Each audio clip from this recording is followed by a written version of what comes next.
The story of Dr. Kildare. Whatsoever house I enter, there will I go for the benefit of the sick. And whatsoever things I see or hear concerning the life of men, I will keep silence thereon, counting such things to be held as sacred trusts. I will exercise my art solely for the cure. The story of Dr. Kildare, starring Ayres and Lionel Barrymore. Metro Goldwyn Mayer brought you those famous motion pictures. Now this exciting, heartwarming series is heard on radio. In just a moment, the story of Dr. Kildare. But first, your announcer.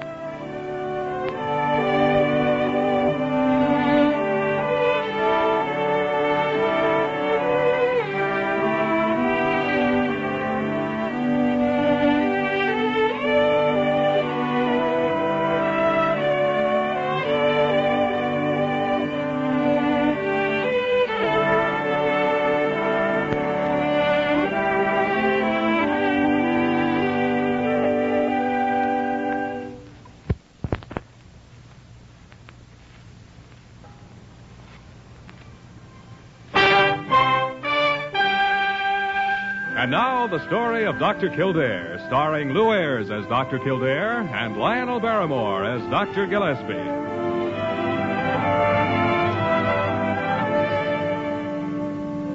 Blair General Hospital, one of the great citadels of American medicine. A clump of gray-white buildings planted deep in the heart of New York, the nerve center of medical progress, where great minds and skilled hands wage man's everlasting battle against death and disease. Blair General Hospital, where life begins, where life ends, where life goes on. Confound it, Carew. Look at these x-rays. Look at them. Her arm has been perfectly set. She's 15 years old. Why, she doesn't even need a doctor. Then by all means, Dr. Gillespie, use your own judgment. A simple fracture of the arm, and I'm supposed to take personal charge of the case. There isn't any case. She doesn't even need an intern. Nurse could look after her. I am not trying to coerce you. You may do exactly as you please about it. Carew, this woman, the girl's mother, Mrs. Babcock, is she another friend of yours? I've never even seen the woman. Her request was referred to me merely as a matter of routine, and I will not be drawn into another of these discussions. Yeah. Good morning, Dr. Gillespie. Dr. Carew. Morning. Come in, Kildare. Come on in. You may be interested to know that after 30 years of medical achievement, I have just been reduced to diagnosing broken arms. Really? Now, Dr. Gillespie. Furthermore, this particular broken arm has already been treated, set, and cut. Please. I'll not stay here and listen to any more of this. You know very well I said to do as you please. And, Carew, I shall. Good day. Yeah. That blue-blooded moron, dollar-chasing pipsqueak. Yes, I'm a little surprised he isn't in the lounge, rolling out the carpet and fluffing up his gardenia for Mrs. Babcock. Yeah. Apparently he doesn't know who she is. Well, beyond the fact that she has a daughter with a broken arm, neither do I. What? You've never bathed in a Babcock bathtub? I am unclean, Jimmy. Does this woman sell bathtubs? No, but her late husband made about $10 million manufacturing them. Interested? I am not. She was also a well-known specialty dancer before she married. Oh, dancer, huh? She attracted particular attention at the Paris Exposition with her unique rendition of the can-can. Well, now, you don't say. You know, I think you ought to take the case. Well, now, that might be a good idea, to see that the child's arm heals properly. Mm-hmm. Then you'll do it? Well, yes. Yes, I will, Jimmy. I will. Parker? Yes, Dr. Gillespie. Parker, there's a Mrs. Babcock down in the lounge. Has a daughter with a broken arm. Tell her I'll take the case. A simple fracture? Yes, a simple fracture. Well, all right. I'll go with you, Parker. Oh, by the way, there is one thing. That Paris Exposition was in 1921. See you later. 1921. Like that.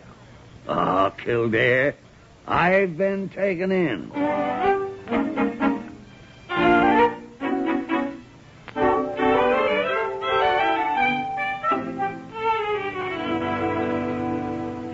And so, of course, just as soon as they informed me what had happened, I rushed right over to the Long Island and had Pricilla taken out of that horrible little emergency hospital and brought here. Yes.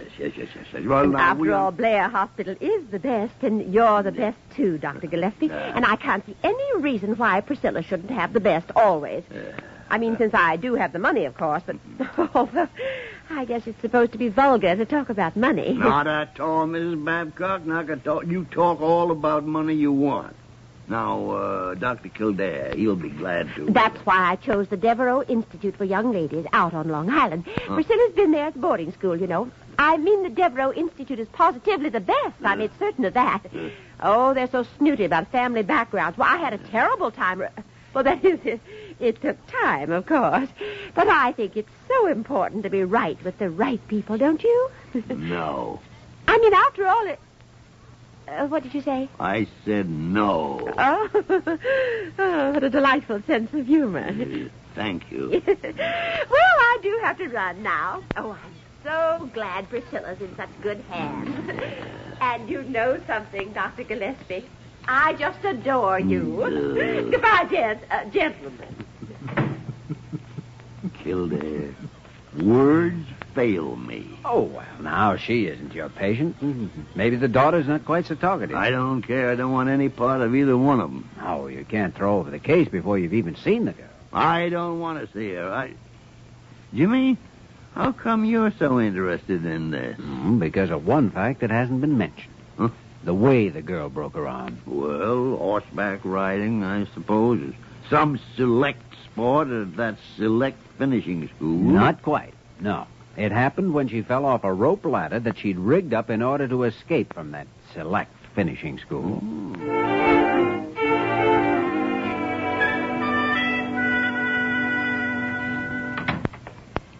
Good morning, Pricilla. I'm Dr. Gillespie. How do you do, sir? You might call this merely a get-acquainted visit today, young lady.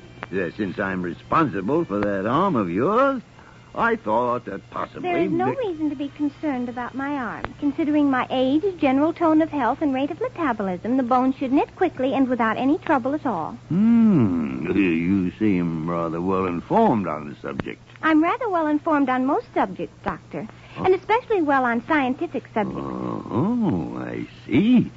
Then I take it you regard yourself as a scientist. In an embryo stage, yes. Advanced, however, some 10 to 12 years beyond my actual age. Which I recall is 15. Correct. That, of course, I'm unable to change. But no doubt you would if you could. Any particular field of science in which you specialize? My most intense interest is directed toward the realm of astronomy and astrophysics. Well, that's quite a good-sized realm. I presume the subject of medicine has also engaged your attention at one time or another. Only superficially. After all, it is merely a byproduct of true science. Yeah, just a byproduct. Yeah. I say this quite impersonally, Doctor, but medicine simply does not have enough scope to challenge my intellectual curiosity. Miss Babcock, I no longer have the least doubt that what your arm will heal precisely on schedule. It wouldn't dare not to.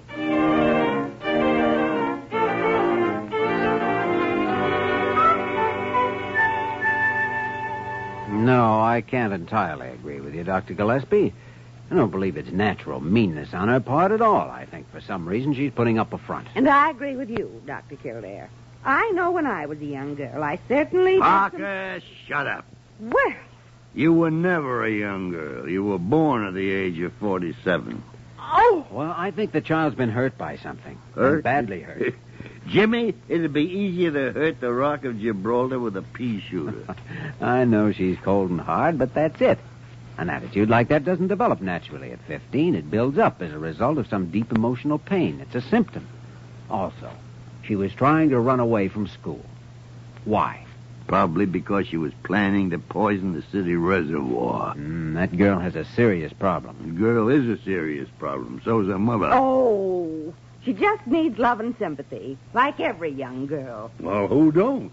She also needs understanding, and she needs help. Well, she needs a good spanking. That's what she needs, and I'll have nothing more to do with the case. Then you won't mind if I have a try at it? Mind? Why, I should be delighted if you would, Dr. Sigmund von Kildare.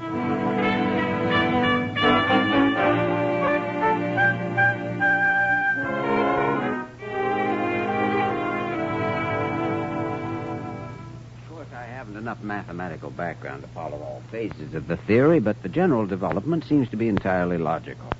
Priscilla, you've spent a lot of time on this, haven't you? Yes, it's the only thing in life that interests me, Dr. Kildare. I see. And what about, the human relations? People are unimportant to me. I have no need for human relations, as you call it. And you never get lonely? Certainly not. Tell me something, Priscilla.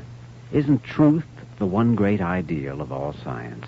Yes, truth above everything else. Then why do you go on deliberately lying to me? What? For the last half hour, you've told me one lie right after another. Why, What about this shining ideal of truth? Do you really believe it? Or is that another lie? And if you do believe it, why don't you stick to it instead of lying to me every time you draw a breath? And what about this scientific talk? Just a pose to impress somebody? What are you? A fake? A phony? Well, now that's better. Now, I'm sorry, Priscilla, but it was the only way to break you down and find out what's wrong. Now, please understand this. I'm for you, and I want to help you. Now, let's talk about it. Come on. They hate me, Dr. Kildare. All of them at school hate me. I don't have a friend. Not even one single friend in the whole world. Yes, I understand. They stick together because their grandfathers all knew one another, and you're left on the outside, right? They laugh at me, make fun of me because I know things, because I want to know things. I won't go back there. I won't. There now, honey. We've got a lot more talking to do yet, and then we'll try to find a solution. But right now, just realize this. You do have a friend. That is, if you want me for a friend.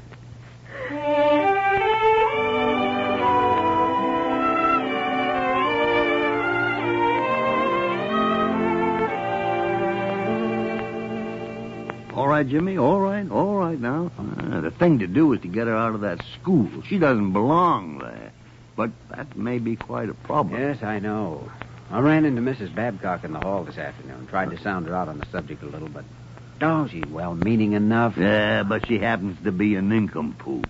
Well, now, that's a little uncharitable of you, Doctor. She spoke quite highly of you. Oh, quite highly, did she, though? In fact, I can sense a strong interest beginning to develop there. I think her intentions are serious. Confounded, Jimmy, that woman is a menace. Why, she ought to be locked up. You can't argue with a woman. If she ever got her hooks on a man, he wouldn't have a chance. Oh, dear. Now, what's all this? Oh, hello, Dr. Carew. Why, we were just discussing Dr. Gillespie's conquest of Mrs. Babcock. A conquest? Indeed. Why, Dr. Gillespie, you dog, you. Carew! Now. Just a little pleasantry of mine, you know. I really should meet this charming lady. Yes, you certainly ought to. Serve you both right. Oh, dear, you are in a state. I think you'll be all right as soon as he gets used to it, Dr. Carew. After all, this romance did develop rather unexpectedly, you know. Romance? Kildare? If you want an unexpected romance, I'll give you one. Here. Listen to this poem that Parker found in Priscilla's room this afternoon. You want to hear it? Mm-hmm. Yeah. It goes, "The eyes of my love gleam like the pole star, and the tones of his voice sound in harmonies cyclical. The brow of my love is a theorem from Euclid, and his glance makes my pulse beat ultrasonical." Free verse, I suppose you'd call it. Free as the air, that verse. Scientific surrealism. I'd like to get a look at that boy. Yeah, then go find a mirror, Jimmy, because she's dedicated the poem to Dr. James Kildare.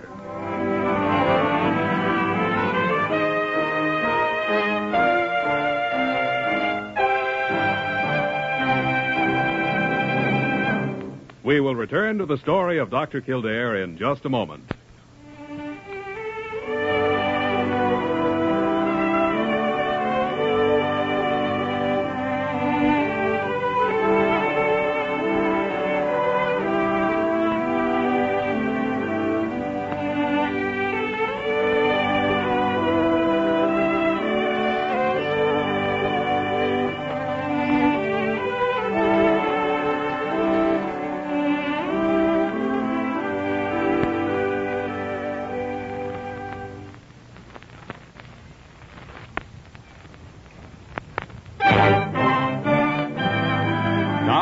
continue with the story of Dr. Kildare, starring Lou Ayres as Dr. Kildare and Lionel Barrymore as Dr. Gillespie. I think it's just simply amazing, Dr. Kildare, the way that girl has changed since she came here. And in just 4 days, too. Yes, there's a big difference, all right, Parker. She's trying so hard to learn how to be friendly that it's just pitiful.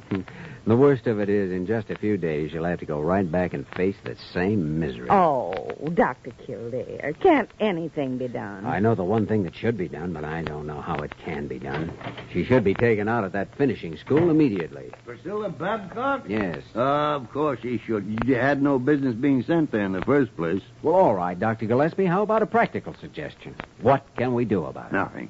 She belongs in some science preparatory institute. The Rodman Academy, for example. Yes, Rodman's would be perfect. Yes. She'd get individual guidance, and she'd find the emotional outlet that she needs so badly. But I thought she'd found that in you. Oh, wait a minute. That's a passing phase. Doesn't mean a thing. Yeah. I hope.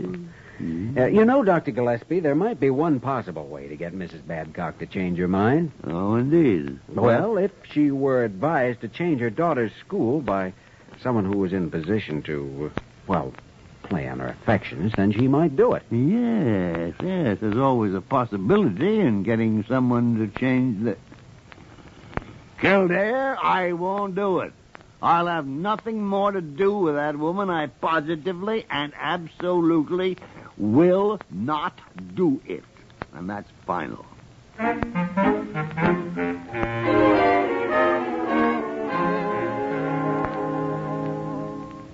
Mrs. Babcock, I asked you to come here this afternoon because certain considerations make it advisable that we discuss a subject of some importance to both of us. Oh, I understand perfectly, Dr. Gillespie. Yes.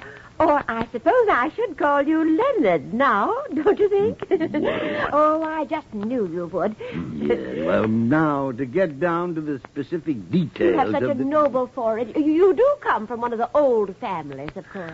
Mrs. Babcock, I do not come from any family.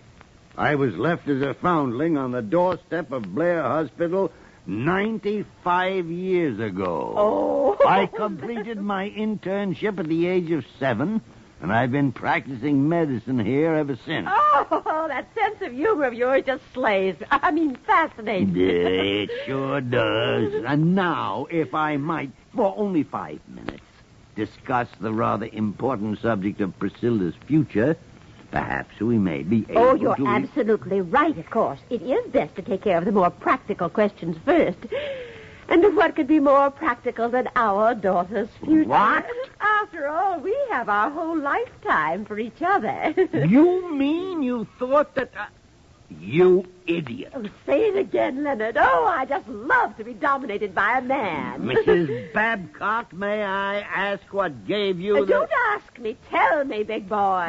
Big boy! Parker! Parker! Good gracious, Dr. Gillespie, what's the matter? Parker, go find Kildare and get him in here. What? Oh, we don't really need Dr. Kildare, do we, honey? Parker, for the love of heaven, go find Kildare.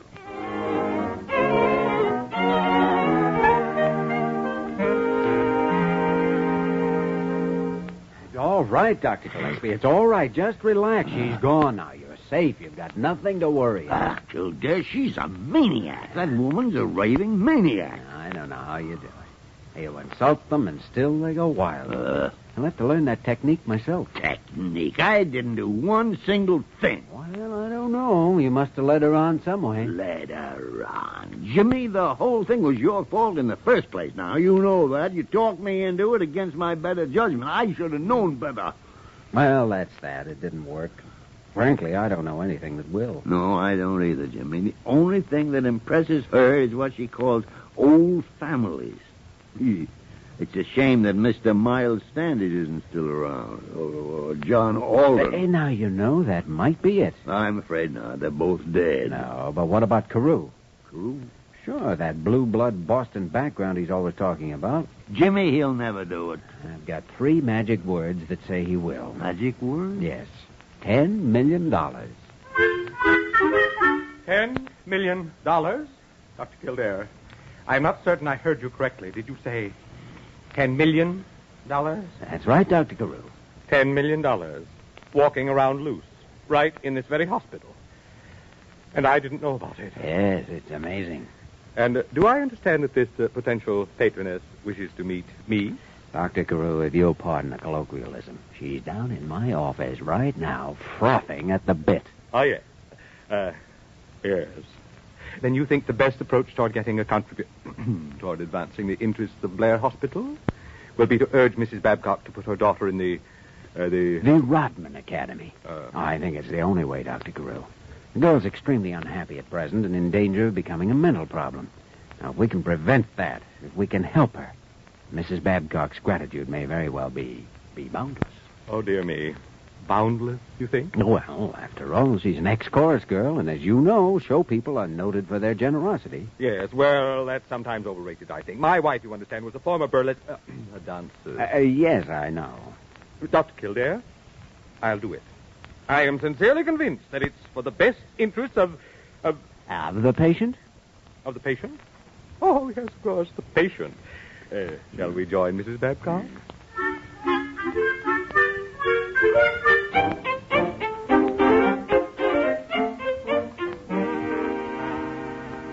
Mrs. Babcock, I don't believe you've met our director, Dr. Carew. How do you do, my dear?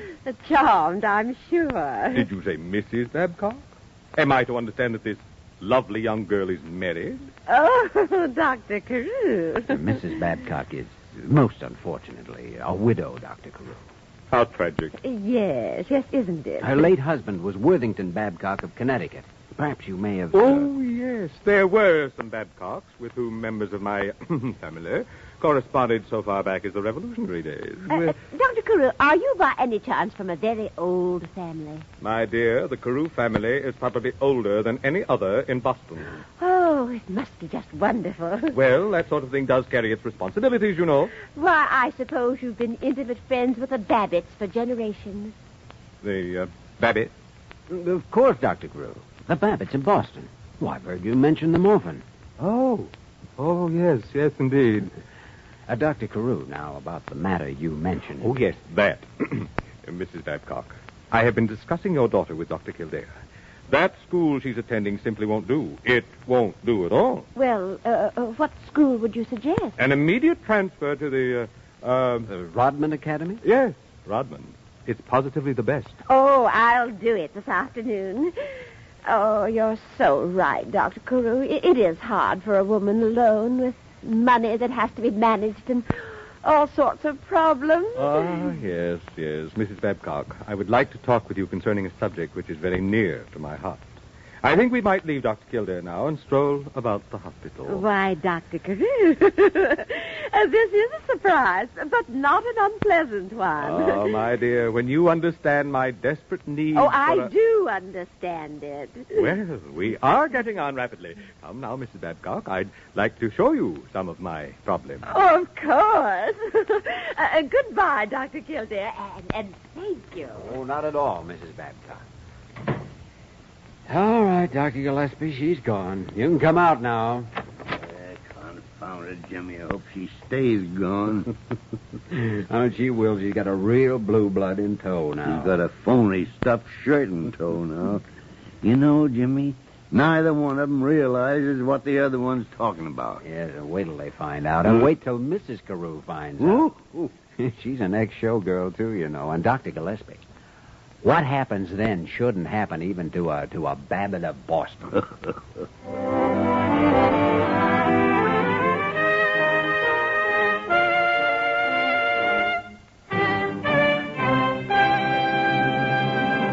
In just a moment, we will return to the story of Dr. Kildare.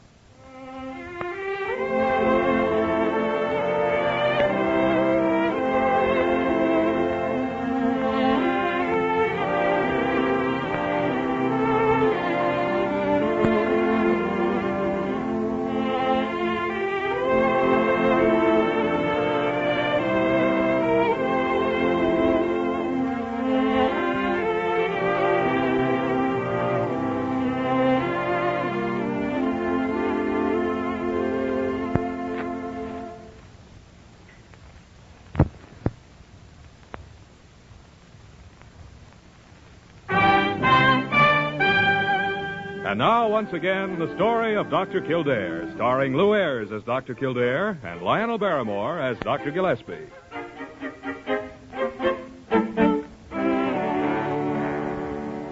Oh, I'm so happy, Dr. Kildare, Dr. Gillespie. I don't know how you ever got Mother to do it, but you did, and that's the important thing. Yes, well, it was a little complicated, Pricilla. I'm supposed to register at the academy on Monday and start Tuesday, and I can hardly wait. The Rodmans came in to see me yesterday, you know. Oh, yes, we talked to them. Their son Dave was with them. I know. Dr. Gillespie and I met him. Oh, yes. Dave Rodman, he seemed to be a very nice lad. He goes to the academy, too. Huh? He's, 16. Oh, really? Well, I guess I'd better go pack. I'll see you again before I leave. All right, Pricilla. Jimmy, Hmm? does she still think she's in love with you? Well, hardly. Did you hear those remarks about young Rodman? Well, yes. But after all, he's 16 and you are an older man. All right. Oh, dear. Dr. Gillespie, Dr. Kildare, do you know what happened? Why, no, Dr. Guru. What's happened? That woman. Oh, yes, that woman. Why, I would only, if my wife ever found out, that woman actually thought that I was trying to make a conquest. A conquest, indeed. Why, Dr. Carew, you dog, you.